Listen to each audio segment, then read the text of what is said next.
Hello students, welcome to Legacy IS Academy. In this particular video, we are going to continue with our mapping series and going to discuss about the most important plateaus, major plateaus of the world as such, which can be important for the UPSC Prelims mapping perspective.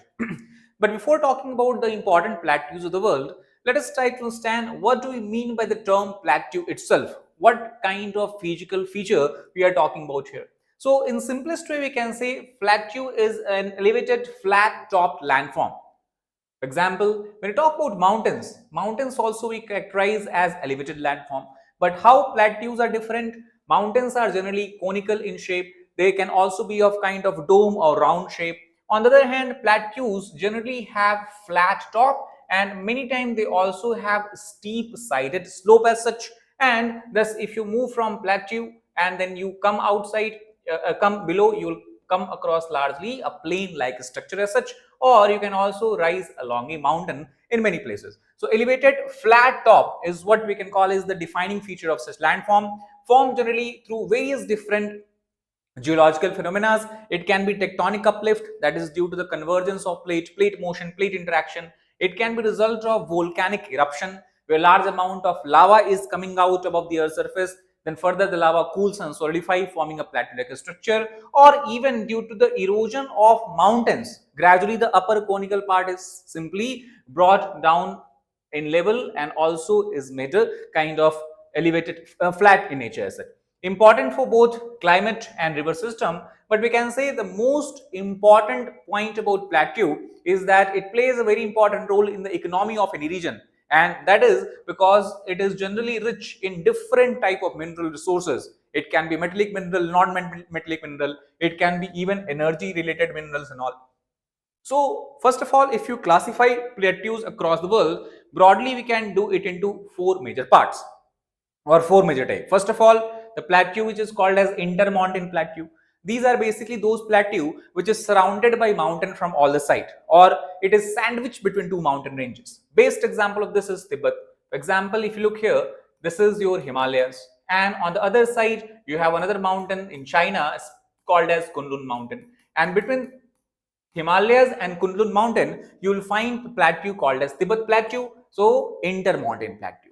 Other is volcanic plateau that forms when large amount of lava comes out during the process of volcanic eruption. Lava, when it reaches above the surface, began to cool down, solidify, and gradually keep on stacking one above the other, keeps on accumulating one above the other in something like a step-like fashion. And the Deccan Plateau in India can be a good example of it. So that's the volcanic plateau.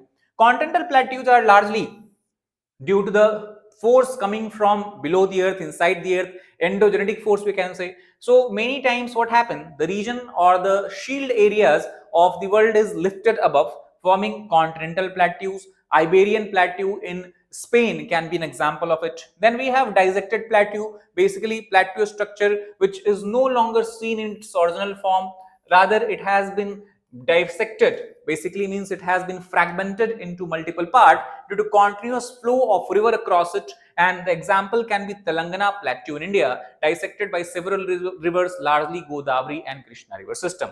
Economically significant landforms, as we have discussed, because they are considered as the this we can say storehouse of various different type of mineral all across the world, including India as such. Now, if you talk about some of the major plateaus across the world, first we can talk about is the Tibetan Plateau. As we have discussed, Tibetan Plateau is situated between two major mountains, Himalayas in the south, and then you have Tian Shan Kunlun Sound mountain in the north as such. So basically, if you talk about, this is also considered as one of the highest plateau in the entire Asia. Definitely, it is one of the highest plateau in the entire world also. Largely, this area we know is controlled by China today.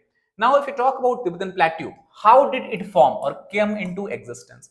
It is believed that about 40 million years ago, we have the collision between the Indo-Australian plate, part of this is also called as Indian plate, and the Eurasian plate in the north. We know that earlier India used to be part of a large landmass called as Gondwana land. Then it drifted apart from the Gondwana land after the splitting and kept on moving in the northward direction. While it was moving in the northward direction, it then collided with the Eurasian continental landmass or Eurasian continental plate, we can say, in the north, and due to the convergence we have the rise of Himalayas, and as the Himalayas began to rise due to the continuous application of pressure, the rocks and sediments on the other side of Himalayas also got uplifted in the form of the Tibetan intermountain plateau. Average elevation of this plateau is believed to be about 4,500 meters. Interestingly, it is in this plateau you will find Mount Kailash, one of the major mountain peak in Asia, very relevant and important culturally, religiously for Hinduism, Buddhism as well as Jainism. If you look at the rocks of this plateau, we know that overall across the land surface you will find three types of rock: igneous, sedimentary and metamorphic. In Tibetan plateau, majority of rocks are metamorphic and sedimentary. Earlier you have sediments got compressed, and under subjection of high pressure and temperature they gradually transformed into metamorphic rock as such. And as we have seen, plateaus are a storehouse of mineral. So Tibetan plateau also has huge resources, largely in the form of copper, gold and lithium. Not only these resources as mineral, but this plateau is also significant from the water security perspective for many countries around this area. Example can be Indus River that originate from Tibetan Plateau, Satluj River, important tributary passing through India and Pakistan, Brahmaputra River supplying water to large number of people in the Assam Valley of India and the plains of Bangladesh, plus several rivers flow eastward in China supplying water to large number of people, one of the most population dense countries of the world you will find here. So that also we can say is a resource that is available in Tibetan Plateau, that is water resource, very critical. Other plateau, if you go to the north, so if you look at the Pamir Plateau, it is located in the Central Asian country of Tajikistan, extending all the way up to Afghanistan, China, any part of Kyrgyzstan. And from Pamir Plateau, you will see extension of a mountain range called as Karakoram range that is spread across India further to China. Pamir, interestingly, is also referred as the roof of the world along with Tibetan Plateau, because these two are considered as one of the highest plateau in the world, definitely highest in the Asian region. It is also many times referred as Pamir Knot. Why not? Because several mountain ranges seems to be radiating out from the Pamir Plateau. These are the Tian Shan, Kunlun Shan mountain, Karakoram range, then you have Hindu Kush range, then you have the Central Asian ranges. And most interestingly, outside of the polar region, that is Arctic and Antarctic, if someone asks you which is the largest and longest glacier, the answer would be Fedchenko Glacier. Fedchenko Glacier, longest glacier outside of the polar region, roughly about 77 kilometers long, is part of Pamir Plateau also. And second longest glacier, interestingly, you will find in the Karakoram range that you would have heard about, Siachen Glacier, also considered as the highest battlefield military outpost of the world. Third major plateau we can discuss, which is an example of volcanic plateau, is Deccan in the India. So this region that you see largely spread across the states of India such as Maharashtra, Madhya Pradesh, Karnataka and Telangana is Deccan Plateau, volcanic in nature. We know that when India was moving to the north, it passed across a region of hotspot from where mantle plume is coming out, magmatic eruption is going on. So when Indian plate passed over this reunion hotspot, currently located somewhere around Mauritius, large volume of lava erupted and gradually spread across this entire region. After cooling solidification, it developed into the plateau-like structure. Basaltic lava you would find here, black fissure rocks that you will find here, and upon erosion of this black soil you will find here as well. Basalt igneous rock elevation is between 500 to 1000 meter. Here also it is important from the mineral security perspective because iron ore, manganese, bauxite, even gold, you will find such kind of minerals in the Deccan Plateau. Then coming to other major country in Asia called as Iran. Iran, you have plateau called as Iranian Plateau somewhere in this region. As you can see from here, something we can say it is similar to the Intermountain Plateau, because to the south of plateau you will find Zagros mountain range and to the north of plateau you will find Al Burj mountain range of Iran. Located between Zagros and Al Burj, it is an intermountain plateau and it has formed again due to the plate interaction. The continental convergence between which plate? Answer would be Arabian plate was moving towards south and in the northern side you have Eurasian plate. So collision between Arabian and Eurasian plate led to formation of this plateau due to the rise of the rock structures. Elevation is between 1000 to 1500 meters. Rocks here you would find is sedimentary and metamorphic rock, and as we know Iran is famous for its petroleum and natural gas reserve, and most of these are also found across this plateau. Then next we have is the East African Plateau, We know that if you talk about the African plate overall, currently it is undergoing continental divergence. Due to this, the entire African plate around this region is being split apart into two regions or two parts. And it is due to this splitting, central rift valley like structures have developed here. And this central rift valley structure have shaped something like this. So in the central part, you have a depression, a valley like a structure, and it is surrounded by elevated landform from both sides. This elevated landform itself resembles a plateau like a structure. Somewhere it also resembles like a mountain. So East African Plateau associated with the Great Rift Valley tectonics, many times also called as neotectonics. Also, interestingly, this plate now is being referred as Nubian plate, the western part of Africa, and this plate is called as Somali plate. So Somali plate is being split and pulled to the east, Nubian plate is moving to the west. So we can say it is nothing but an example of continental plateau because it is part of African continental landmass. Elevation is between 1000 to 3000 meters. In many places like Mount Kenya, you have higher elevation. Overall, rocks are of volcanic and ancient crystalline in nature. Volcanic, why? Because as the African plate is being split apart, near this rift valley, you have a lot of magmatic intrusions. And wherever rocks are weaker and melt, there you have the eruption of volcano. This volcano brings lava with itself, which upon solidification create a volcanic rocks. Mineral wise, we know that Africa is famous for two of the most precious minerals that you will find on the earth. These are gold and diamond. So in the entire African Rift Valley, many countries you will find which are rich in these two minerals. Nearby African Rift Valley, further you go to the north, you will find another highland or plateau. As you can see from here, this is called as Ethiopian Plateau or Ethiopian Highland, located along the Horn of Africa. Geographically, if we talk about this particular structure, it resembles horn-like structure. So you have countries like Eritrea, Djibouti, Somalia, and Ethiopia. These four countries make up the Horn of Africa. So the highland is on Horn of Africa. It has formed due to massive volcanic eruption. Again, same region because this is your Red Sea. In this area is where African plate, as I told you, is being split apart into two different parts, and that's why you have a lot of magma, volcano eruption that you will see here. Interestingly, in Ethiopia itself, recently you would have heard about a volcanic eruption, a volcano that woke up after 12,000 years. Hali Gubbi volcano erupted after 12,000 years in the same area. Type is volcanic plateau. Elevation is between 2,000 to 4,500 meters here. Rock is basaltic. Now we'll talk about eruption of lava. There are several types of lava based on silica content. So such lava which is having lower silica content, which moves at a very fast rate, which are relatively flowy in nature, have low viscosity, such lava are called as basaltic lava. It spreads across a large area, forming plateau-like structure. Again, the minerals that you will find here are largely gold and platinum. Now coming to North America, in United States of America, you will find a plateau that is called as Colorado Plateau. Colorado Plateau is located somewhere, we can say, in the western region of United States of America. It has formed by the crustal upliftment. So actually what happens here, in this region you will find the first stage of continental divergence. So here if you go below the rock structures, you will see magma that is trying to push its way in the upward direction. This magma is causing uplift of this entire area. Imagine it like this, you have this entire plate here, like North American plate, and at this particular point you have magma that is trying to rise up, and due to the push by magma, upward push by magma, what is going on? The entire rock structure that you have in this area is getting uplifted, and because of this, if you think like this, here you have the flat landmass and here this area is kind of uplifted landmass, and this is exactly your Colorado Plateau.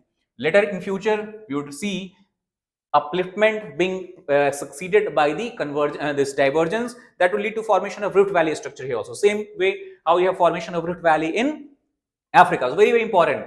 Dissected plateau because several rivers are flowing through it. Colorado River itself is an example.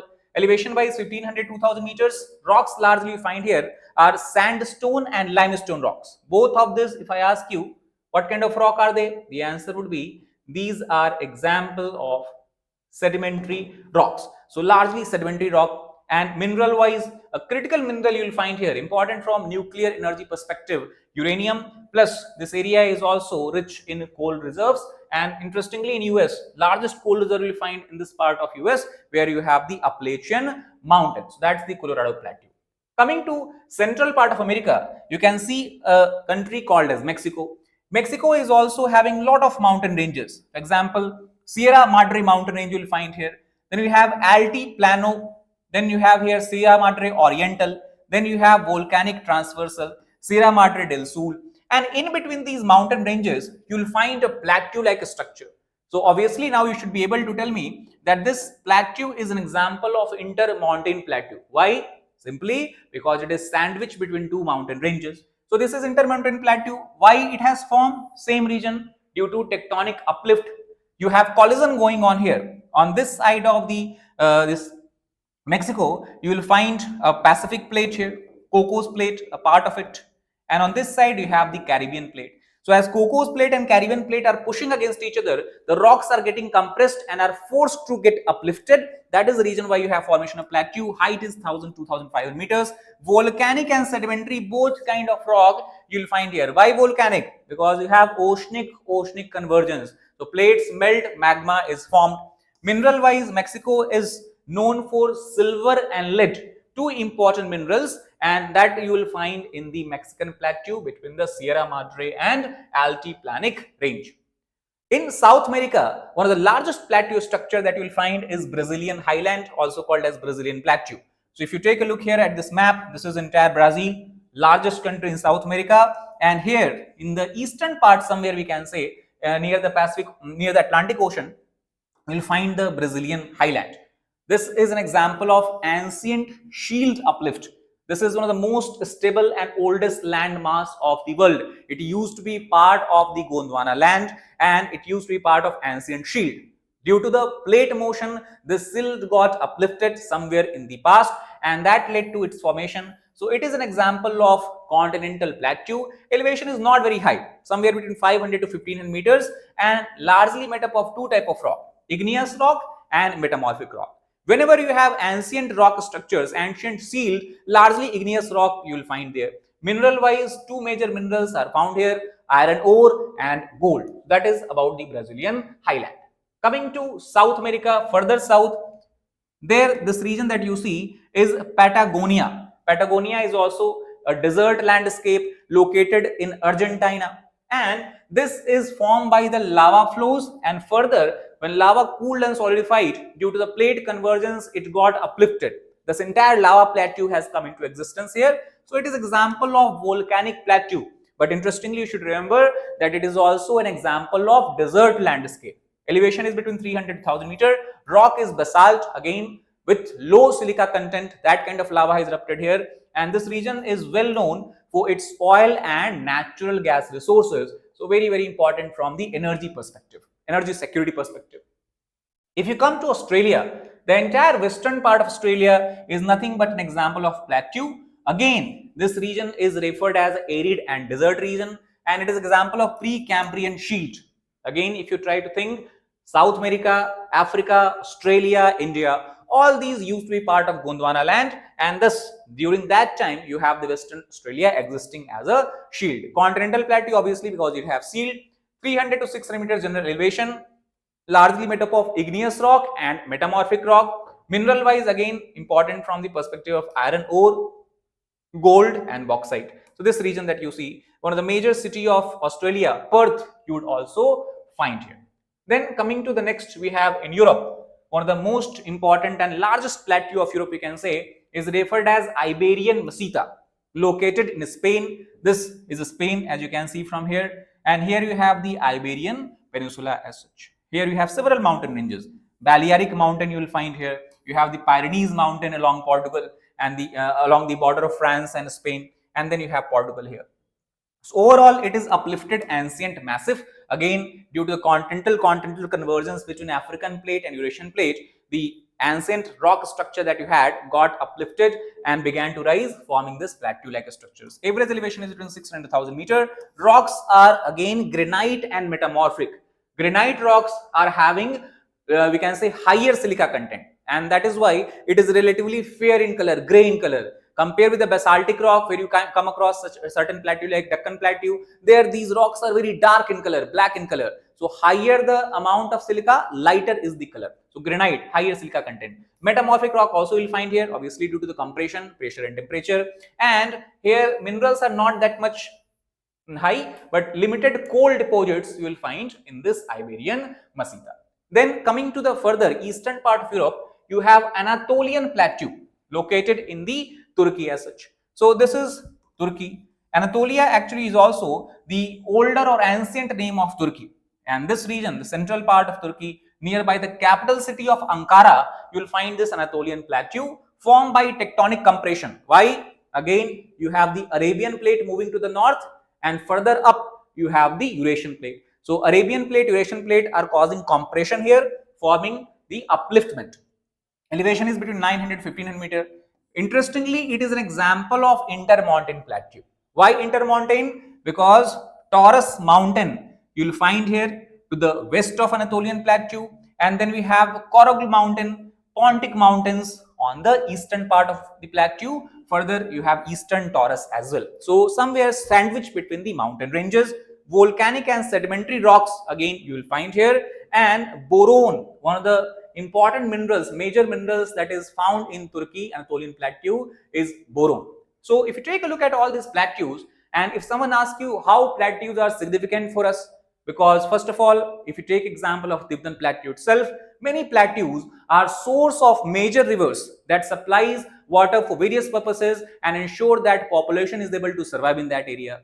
Similarly, plateaus also have undergone several tectonic disturbances. They have seen upliftment of the magma, rise of the magma, lava, and that has led to development of rich mineral and energy resources.